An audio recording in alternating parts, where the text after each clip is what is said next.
G'day mate. It's the 2nd of November 2023. Today's newspaper to prove it.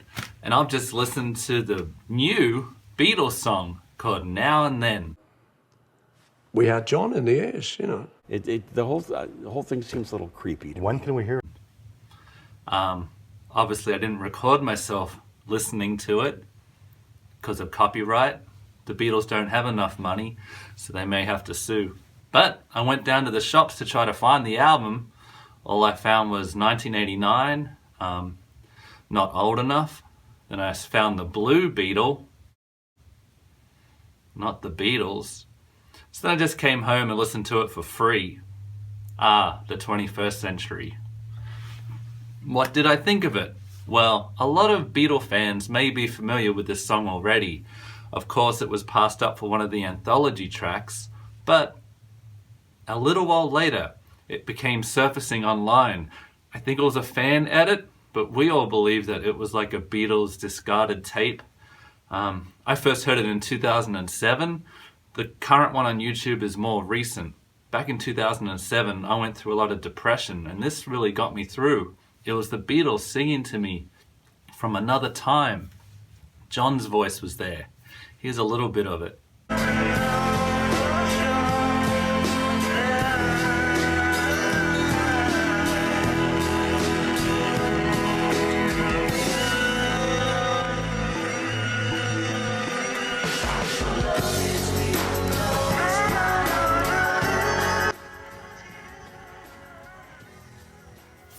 I love the beginning where like there's a George Martin type talking about someone named Miles. Miles, do you know Miles? Miles, which Miles?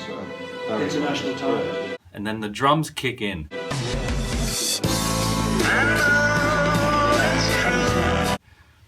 I used to think John was saying, "Hello, it's you." But I guess it's, I know it's true.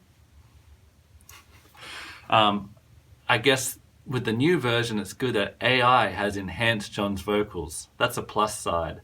I don't know if I like the strumming acoustic and Paul's current voice. It looks like he's drawing from his My Valentine period, where someone told him he was a crooner now. He could have that affected, gravelly, old person voice. My words, not his. I would say he thinks his voice is aged like a fine wine.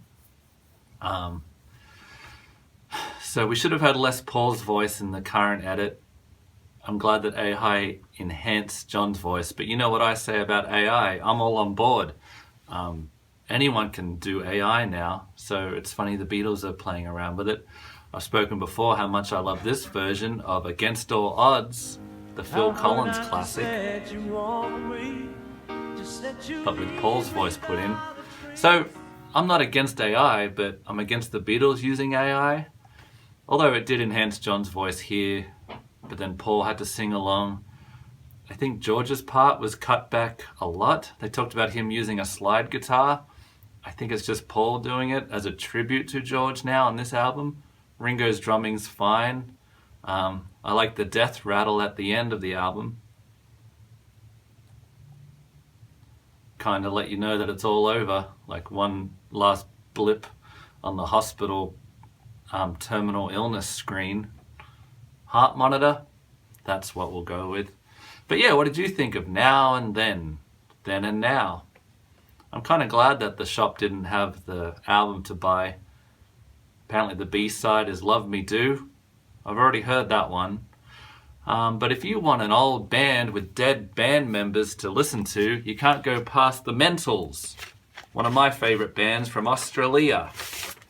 And a particular track indeed that we really must play for you now. Let's see.